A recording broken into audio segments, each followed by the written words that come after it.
Hello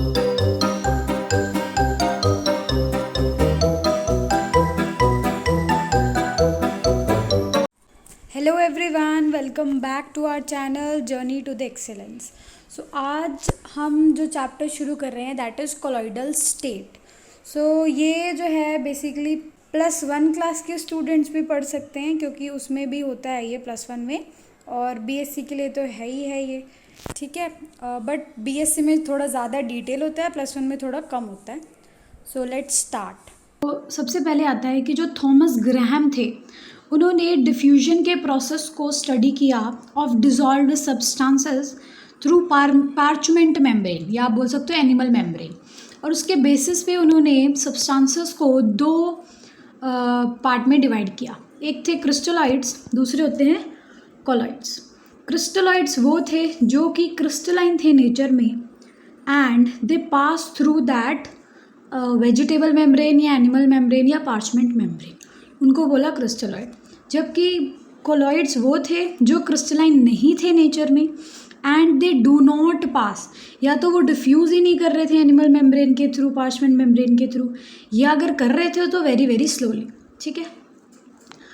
तो ये उन्होंने क्लासिफिकेशन की, बट ये क्लासिफिकेशन एज सच वैलिड नहीं थी, क्योंकि बहुत सारे ऐसे सब्सटेंसेस थे जो एक सॉल्वेंट में क्रिस्टलाइड बिहेव करते हैं, दूसरे सॉल्वेंट में कोलॉइड बिहेव करते हैं। जैसे कि से for example your salt, table salt NaCl, इसको वाटर में डिज़ोल्व करोगे तो वो क्रिस्टलाइड बिहेव करता है, आपने देखा होगा, अच्छे से डिज़ोल्व हो जाता है। जबकि बेंजीन में अगर डिज़ोल्व करते हैं, ठीक है, तो वो एज अ कोलॉइड बिहेव करता है। सोप की बात करें तो वाटर में it behave as colloid and in alcohol it behave as crystalloid. तो फिर ये क्लासिफिकेशन वैलिड नहीं थी।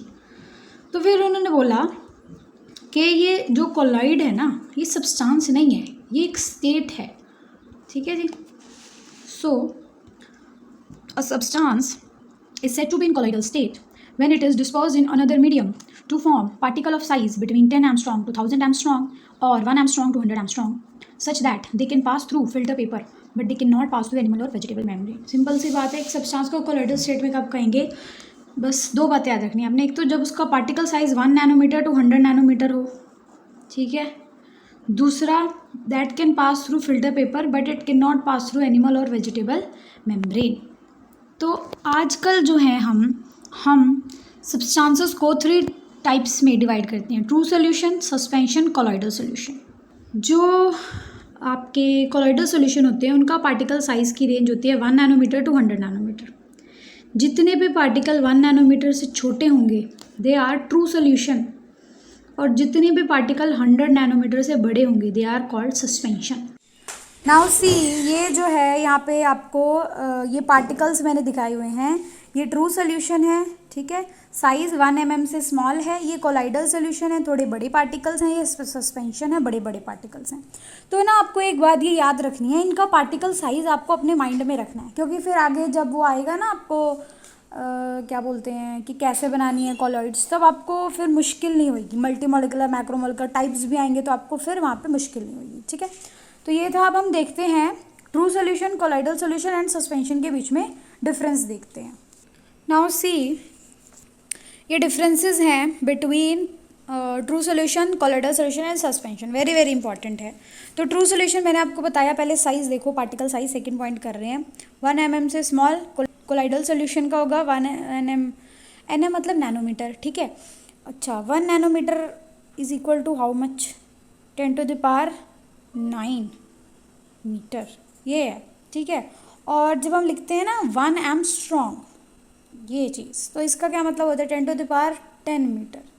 तो ये भी साइज़ लिख सकते हो 1 नैनोमीटर टू 100 नैनोमीटर, या फिर आप लिख सकते हो 1 एंगस्ट्रॉम टू 10 एंगस्ट्रॉम, जो आपकी इच्छा है वो आप लिख सकते हो। पार्टिकल साइज सस्पेंशन में it is greater than 100 nanometre.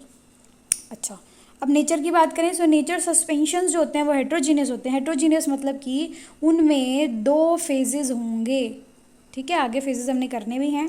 उसके बाद कोलॉइडल सॉल्यूशन भी हेट्रोजीनियस होते हैं, means they are also going to contain 2 phases. Homogeneous होते हैं जिनमें एक ही फेज होता है, they are completely uniform throughout. अब देखो यहाँ पे सेपरेशन बाय ऑर्डिनरी फिल्ट्रेशन तो पॉसिबल है, कोलाइडल सोल्यूशन में it is not possible, true solution में it is not possible. True solution को तो आप बिल्कुल सेपरेट ही नहीं कर सकते, तो सेपरेशन इज़ नॉट पॉसिबल, ना तो ऑर्डिनरी फिल्ट्रेशन से होगी ना अल्ट्रा फिल्ट्रेशन से होगी, ये तो आपको याद ही रखना है। नेक्स्ट, कोलाइडल सोल्यूशन को आप अल्ट्रा फिल्ट्रेशन से अलग कर सकते हो। सस्पेंशन तो इतने बड़े बड़े होते हैं, आप सिंपल फिल्ट्रेशन कर लो चाहे अल्ट्रा फिल्ट्रेशन कर लो, दोनों से ही पॉसिबल है, ठीक है। इसके बाद है सेटलिंग ऑफ पार्टिकल्स। सो जो आपके सस्पेंशन है they settle down on standing. Suspension को आप ऐसे समझ लो, रेत मिट्टी ली, वो आपने पानी में डिजॉल्व की तो वो सेटल हो जाती है, उसको आप सिंपली एक फिल्टर पेपर से सेपरेट करोगे तो भी हो जाएगी, अल्ट्रा फिल्ट्रेशन से तो हो ही जाएगी। कोलाइडल सोल्यूशन सेटल होते हैं ओनली बाय सेंट्रीफ्यूगेशन, ये आगे आएगा कि सेंट्रीफ्यूगेशन क्या होता है। एंड ट्रू सोल्यूशंस वो सेटल डाउन नहीं होते, ठीक है जी। उसके बाद अपीयरेंस सस्पेंशंस जो होते हैं ओपेक अपीयर होते हैं। ओपेक आपको पता होगा कि कुछ भी आर पार विजिबल नहीं होता। ट्रांसलूसेंट होते हैं कोलॉइडल सोल्यूशन, मतलब कि हल्का हल्का सा विजिबल होता है, जैसे आप पेपर पे ऑयल लगा दो तो हल्का हल्का सा दिखता है आर पार, that is translucent. And transparent जो कम्प्लीटली विजिबल होता है। टिंडल इफेक्ट भी हमने करना है बाद में, और ब्राउनियन मोशन भी करना है। तो Tyndall effect suspension show, colloidal solution show and true solution do not show. Brownian movement देखो, may show negligible. Diffusion of particles, do not diffuse slowly, diffuse quickly. ब्राउनियनेशन में एक मैं आपको बताती हूँ कि पार्टिकल्स ऐसे, ये पार्टिकल्स है और ये ऐसे जिगजैग मूव कर रहे हैं, this is the Brownian motion. Tyndall effect क्या होता है कि पार्टिकल है ये वाला, यहाँ से लाइट आई और ये इसको ऐसे स्कैटर कर देता है, दिस इज़ फिलहाल in short it is the Tyndall effect. Now phases of colloid. तो मैंने आपको बताया true solution and suspension, suspension and colloidal solution they are heterogeneous, अभी बताया है, और ट्रू सोल्यूशन होता है होमोजीनियस। सो हेट्रोजीनियस मतलब कि दो फेजेस होंगे। अब फॉर सिंप्लिसिटी मैं आपको बताती हूँ, आपको पता है solution is equal to what, solute plus solvent, you all know this thing. Solute वो होता है जो कम अमाउंट में प्रेजेंट होता है और सॉल्वेंट जो ज़्यादा अमाउंट में प्रेजेंट है। से फॉर एग्जांपल मैंने एक बीकर लिया, उसमें पानी है, उसमें मैंने 1 स्पून ऑफ सॉल्ट डाला है। सो salt 1 spoon is solute and water which is present that is solvent. Same ऐसे ही है ये। तो दो फेजेस हो गए, डिस्पर्स्ड फेज और dispersion medium. Dispersed phase the component which is present in small proportion, जैसे कि सोल्यूट होता है, ठीक है जी। और डिस्पर्जन मीडियम होता है which is the component which is present in large amount, just like solvent in a solution. अब यहाँ पे हम क्लासिफिकेशन करते हैं कोलॉइड्स की on the basis of 3 types. First होता है on the basis of physical state of dispersed phase and dispersion medium. I am using DP and DM, इसका मतलब है dispersed phase and dispersion medium. तो physical state से आप समझ जाते होंगे कि सॉलिड है या लिक्विड है या गैस है। तो पहले एक बात समझो, यहाँ पे हमारे पास टोटल 8 टाइप्स हैं। वैसे अगर हम गैस को तीनों में डाल लें और लिक्विड को ऐसे डाल लें तो 9 टाइप्स बनते हैं, but 1 gas in gas is not colloidal solution. ऐसा क्यों होता है? क्योंकि जब गैस इन गैस आप डालते हो ना तो वो मिक्सचर कम्प्लीटली मिसिबल होता है, होमोजीनियस मिक्सचर होता है वो। और जबकि हमें पता है कोलॉइडल सॉल्यूशन तो हेट्रोजीनियस है, तो फिर तो हुआ ही नहीं, वो तो ट्रू सॉल्यूशन हो गया। इसीलिए gas in gas is not possible. तो पहले हम डिस्पर्जन मीडियम गैस लेंगे और उसमें डिस्पर्स्ड फेस क्या लेंगे, लिक्विड और सॉलिड। बात समझ लग रही है? मतलब कि gas is going to be present in large amount, ये सॉल्वेंट होगा, and this dispersed phase that is going to be present in small amount. तो अगर आप लिक्विड को डालते हो गैस के अंदर, इमेजिन करो बच्चे, गैस है, एयर है, उसमें लिक्विड प्रेजेंट है, कैसे प्रेजेंट होगा वो? In the form of fog होती है, धुंध होती है, तो वो ह्यूमिडिटी या होती है, वो सारा क्या होता है, लिक्विड प्रेजेंट होती है एटमॉस्फेयर में, गैस में। तो एक बात आप याद रखो, आप लिक्विड को डाल लो गैस में या सॉलिड को डाल लो गैस में, गैस में आप कुछ भी डालो, कोलॉइड जो बनेगी दैट इज एरोसोल। दोनों ही केस में एरोसोल बनेगी, ये आप याद रखो कि गैस में हम कुछ भी डाल लें, लिक्विड या सॉलिड, कोलॉइड का नाम रहेगा एरोसोल। एग्जाम्पल अलग होंगे। लिक्विड को गैस में डाला, क्या बताया था मैंने आपको एग्जाम्पल अभी फॉग का बताया था बेटा, ह्यूमिडिटी इन एयर, ठीक है। अब सॉलिड इन गैस, वो भी आप गैस एयर लो और उसमें सॉलिड है, जैसे स्मोक, ठीक है जी, डस्ट स्टॉर्म, आंधी तूफान आ जाता है, मिट्टी देखते हो आप कितनी उड़ती है, मिट्टी इज़ व्हाट, सॉलिड, क्लियर। अब मैं ले रही हूँ डिस्पर्जन मीडियम एज लिक्विड, ज़्यादा अमाउंट में लिक्विड है, उसके अंदर अब मैं डालूंगी। अगर मैंने गैस को डाला लिक्विड के अंदर, फिर से सुन लो, गैस को डाला लिक्विड के अंदर तो मुझे क्या मिलेगा, फॉर्म मिलेगा।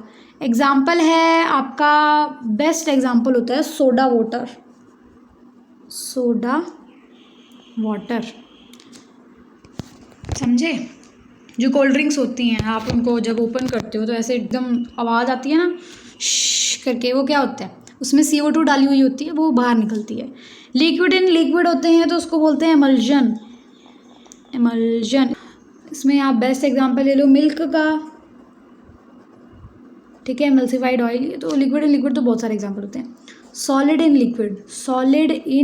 लिक्विड तो ये होता है सोल। एग्जांपल होते हैं पेंट, ठीक है।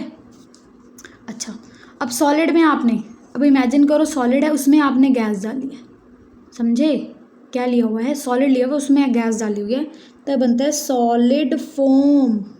क्या बनता है, सॉलिड फोम। एग्जाम्पल है प्यूमाइस स्टोन, बेस्ट एग्जाम्पल। आपने देखा होगा प्यूमाइस स्टोन, यहाँ पे फोटो में भी आप देख सकते हो, ठीक है। This is the pumice stone. ये तो इन्होंने ज़्यादा ही ब्रांडेड दिखाया हुआ है ना, बट हमारे जो घर में होता है, हमारे घर में तो वो ऑरेंज वाला ही है, ऐसे करके नहीं होता, वो ऐसे हार्ट की शेप में होता है। तो that is the best example. वो गैस ही तो होती है जिसकी वजह से उसमें बबल्स बने होते हैं। नाउ लिक्विड इन सॉलिड के अंदर आपने क्या डाला हुआ है, लिक्विड डाला हुआ है। तो इस केस में आपको क्या मिलेगा, जेल मिलेगा, जेली। कस्टर्ड पाउडर, आपने कभी कस्टर्ड बनाया हो, जेली की फ़ोटो भी आप देख सकते हो। आपने कभी कस्टर्ड बनाया हो, कस्टर्ड क्या होता है, सॉलिड पाउडर ही तो होता है, उसमें फिर आप वाटर डालते हो या मिल्क डालते हो तो फिर उसका कस्टर्ड बनता है। That is also a gel, kind of gel होता है वो। Solid in solid, alloy, best example, alloys हो गए। अच्छा, इनका नाम, अलॉय तो एग्जाम्पल है, sorry. Solid in solid is solid sol, example is alloy. ये राइटिंग ऐसे बेकार आती है जब वीडियो बनाते हुए लिखे ना, एक तो ये मेरा हाथ बहुत हिलता है, directly holding the phone in my hand. कोई नहीं, चलो। अच्छा, सो इसीलिए मैं ट्राई करती हूँ मैं पहले ही लिख लूँ। वैसे I am trying another way, आपने देखा भी होगा जो इंट्रो में है और जो मैंने आपको वो सोल्यूशन समझाए। अगर आप लोगों को अच्छा लगा है वो वाला मेथड तो आप मुझे बता दो, मैं उससे भी पढ़ा सकती हूँ, ठीक है। जो अच्छा लगे वो बता देना। Nature of interaction between dispersed phase and dispersion medium. तो इसमें दो टाइप्स होते हैं, लायोफिलिक एंड लायोफोबिक। इनका नाम देखो, फिलिक, फॉबिक। फॉबिक मतलब होता है उसको उससे डर है, उसको फोबिया है। जैसे कईयों को हाइट का फोबिया होता है, स्नेक का फोबिया होता है, और भी पता नहीं कैसे कैसे फोबिया होते हैं, तो मतलब वो उनसे दूर ही रहना पसंद करते हैं। सो लायोफिलिक कब होगा, when dispersed phase that is going to have a great affinity for dispersion medium, whereas lyophobic colloid क्या होते हैं, when dispersed phase have no affinity for dispersion medium, ठीक है। तो इनको हम बोलते हैं lyophilic and lyophobic. Next point, जो लायोफिलिक कॉलॉइड्स होते हैं दे आर रिवर्सिबल। अच्छा, एक मैं बताना भूल गया आपको कि इनको हम इंट्रिंसिक कॉलॉइड भी बोलते हैं और उसको एक्सट्रिंसिक कॉलॉइड्स भी बोलते हैं। ऐसा क्यों बोलते हैं? लायोफिलिक कॉलॉइड आपने बनाने, आपने कुछ नहीं करना, बस आप डिस्पर्स्ड फेज लो, डिस्पर्जन मीडियम लो, सिंपली आप उनको मिक्स कर दो, लायोफिलिक कॉलॉइड बन जाएगा। सो ये बहुत ईजिली फॉर्म हो जाते हैं डायरेक्टली बाय मिक्सिंग, इसलिए इनको बोलते हैं इंट्रिंसिक कॉलॉइड्स। जबकि लायोफोबिक कॉलॉइड्स ऐसे इजीली नहीं बनते हैं, उनको स्पेशल मेथड से बनाया जाता है जो हमने आगे स्टडी करने हैं आफ्टर क्लासिफिकेशन, डिस्पर्जन मेथड से और कंडेंसेशन मेथड से, तो इसलिए इनको बोलते हैं एक्सट्रिंसिक कॉलॉइड्स। नाउ लायोफिलिक जो होते हैं वो रिवर्सिबल होते हैं, मतलब कि जो आपने मिक्स करे हैं, तो आप मिक्स किया आपने, उसको फिर प्रेसिपिटेट कर दो तो प्रेसिपिटेट अलग हो जाएगा, ठीक है। तो वो डिस्पर्स्ड फेज और डिस्पर्जन मीडियम अलग अलग हो जाएंगे। यहाँ ऐसे नहीं होता, दीज आर रिवर्सिबल। ये जो लायोफिलिक कॉलॉइड्स बनते हैं दे आर क्वाइट स्टेबल, क्योंकि इन दोनों में एफिनिटी होती है, तो ये आपस में अपने आप को बाइंड करके रखते हैं, सो इसीलिए स्टेबल होते हैं। जबकि ये इनमें एफिनिटी नहीं थी, ज़बरदस्ती इनको जोड़ा गया है, तो इसीलिए इनको स्टेबल करने के लिए स्टेबलाइजर्स अलग से डालने पड़ते हैं, ठीक है। अब हम इन दोनों के बीच में डिफरेंसेस करते हैं which are very very important.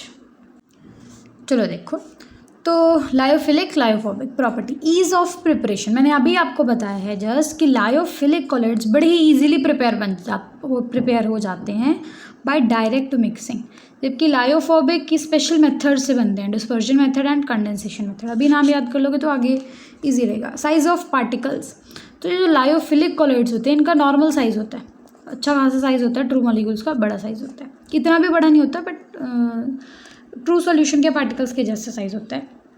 जबकि लायोफोबिक में एग्रीगेट्स होते हैं, मतलब बहुत सारे मॉलिक्यूल्स और उनका वो एकदम जुड़ जाते हैं, ठीक है, वो होते हैं एग्रीगेट्स। विजिबिलिटी, तो लायोफिलिक क्योंकि अच्छे से स्टेबल होते हैं तो अल्ट्रा माइक्रोस्कोप के नीचे भी आप इनको नहीं देख सकते, क्योंकि इनके जो ट्रू सॉल्यूशन वाले रेंज में इनके पार्टिकल का साइज़ होता है, अभी मैंने आपको पहले बताया था। एंड लायोफोबिक की बात करें तो ये जो होते हैं, क्योंकि ये एग्रीगेट्स हैं ना मॉलिक्यूल्स के, तो बड़े बड़े एग्रीगेट्स हैं, तो इसीलिए अल्ट्रा माइक्रोस्कोप के नीचे इनको देख सकते हैं। स्टेबिलिटी, ये स्टेबल होते हैं या अनस्टेबल होते हैं और इसीलिए इनको स्टेबल करने के लिए स्टेबलाइजर्स डालते हैं। एक्शन ऑफ इलेक्ट्रोलाइट, तो सबसे पहले इलेक्ट्रोलाइट क्या होता है ये आपको पता होना चाहिए। इलेक्ट्रोलाइट होता है जब इलेक्ट्रोलाइट बेसिकली एक सब्सटेंस है, जब आप उसको पोलर सॉल्वेंट जैसे कि वाटर है, ठीक है, वाटर पोलर सॉल्वेंट है ना, क्योंकि उसमें पोल्स होते हैं पार्शियल, भले ही hydrogen partial positive, oxygen partial negative, तो जब पोलर सॉल्वेंट में डालते हैं तो वो अपने आप को कैटायन और एनायन में बदल लेते हैं। समझे कि नहीं समझे? देखो फॉर एग्जांपल सोडियम है, पोटेशियम है, ये दोनों इलेक्ट्रोलाइट है। क्यों? क्योंकि जब आप इनको वाटर में डालोगे ना तो ये अपने आप को ऐसे Na पॉजिटिव बना लेंगे और ये भी वाटर में डालोगे तो ये K पॉजिटिव बना लेंगे, तो ये क्या बन गए? ये कैटायन बन जाते हैं जब आप पोलर सॉल्वेंट में इनको डालते हो। तो यही है, तो जब आप ऐसे इलेक्ट्रोलाइट्स डालते हो तब क्या होगा? इलेक्ट्रोलाइट्स का काम होता है प्रेसिपिटेशन का, ठीक है। तो जब आप इलेक्ट्रोलाइट्स डालते हो तो अगर आप थोड़ा सा अमाउंट में इलेक्ट्रोलाइट डालोगे तो ये जो लायोफिलिक कॉलॉइड्स हैं इजीली प्रेसिपिटेट नहीं होते, बहुत सारा अमाउंट ऑफ इलेक्ट्रोलाइट आपको डालना पड़ेगा तब जाके कोएगुलेशन होगी। लायोफोबिक में ऐसा नहीं है, इजीली आप हल्का सा प्रेसिपिटेट डालोगे थोड़ा सा स्मॉल अमाउंट में तो वो इजीली प्रेसिपिटेट हो जाएंगे। रिवर्सिबल इरिवर्सिबल मैं आपको बता चुकी हूँ कि ये रिवर्सिबल होते हैं नेचर में and these are irreversible. Okay students, so now जो थर्ड टाइप पे हम कॉलॉइड्स को क्लासीफाई करते हैं that is classification based on type of particle of dispersed phase. Dispersed phase आपको याद है ना, जो that which is solute to solvent, जो आपका कम क्वांटिटी में प्रेजेंट होता है। सो इसके बेसिस पे we have three types, multi molecular colloids, macromolecular and associated colloids. अगर आपको ब्रीफ में बताऊँ तो मल्टी मॉलिकुलर आप ऐसे समझो कि आपके पास ऐसे छोटे छोटे छोटे छोटे मॉलिक्यूल्स हैं, बहुत छोटे छोटे, साइज़ इनका 1 नैनोमीटर से कम है, 1 नैनोमीटर से कम है साइज़। तो वो छोटे छोटे मॉलिक्यूल्स फिर आपस में जुड़ जाते हैं to form molecules which are of colloidal range. तो this is multi molecular. Macromolecular इसका उल्टा है, बड़े बड़े मॉलिक्यूल्स होते हैं, जैसे मान लो सस्पेंशन है, वो ब्रेक हो जाते हैं to form smaller molecules of colloidal range, so that is macromolecule. Associated में आपके पास एग्रीगेट्स होते हैं, small small small small molecules आपके एग्रीगेट हो जाते हैं, that is your associated colloids, ठीक है। Okay, so now see multi molecular colloids. मैंने आपको बताया था कि छोटे छोटे एटम्स जो होते हैं of size less than 1 nanometre, मतलब कि ये कौन से हो गए? जो ट्रू सोल्यूशन के पार्टिकल्स हैं, they aggregate together to form particle of colloidal dimensions, ठीक है। जब हम उनका डिसोल्यूशन करते हैं, मतलब कि जब हम कॉलॉइड्स को पानी में या किसी भी सॉल्वेंट में डिसॉल्व करते हैं, एग्जाम्पल है sols of gold atom and sulphur molecules. तो यहाँ पे सल्फर के जो मॉलिक्यूल्स हैं देखो ऐसे 8 बना लेते हैं वो, मतलब कि दे कंबाइन। नेक्स्ट है macromolecular colloid. So these are the substances having big size molecule which on dissolution form solution in which dispersed phase particle have size in colloidal range. Substances are macromolecular colloid. तो वही है, बहुत बड़े बड़े substances होते हैं, big size molecule होते हैं, फिर जब उनका डिसोल्यूशन करते हैं हम पानी में उनको या किसी भी सॉल्वेंट में डिसॉल्व करते हैं तो फिर they break down into the particles और dispersed phase particle which is having size in colloidal range. Associated important है, बस ये आपने इतना याद रखना है कि एसोसिएटेड कोलॉइड वो सब्सटेंसेस हैं जब आप उनका लो कंसनट्रेशन रखोगे then they behave as normal electrolyte. Normal electrolyte तो आपको पता ही होगा कि इलेक्ट्रोलाइट बेसिकली क्या होता है, जब आप उनको पोलर सॉल्वेंट में डिज़ोल्व करते हो, जैसे water is a polar solvent, right. तो जब पोलर सॉल्वेंट में डिज़ोल्व करते हो तो वो कैटाइन या एनायन बना लेते हैं। जैसे मैंने आपको सोडियम और पोटेशियम का एग्जांपल दिया था ना। And at higher concentration these behave as colloids due to aggregation of particles.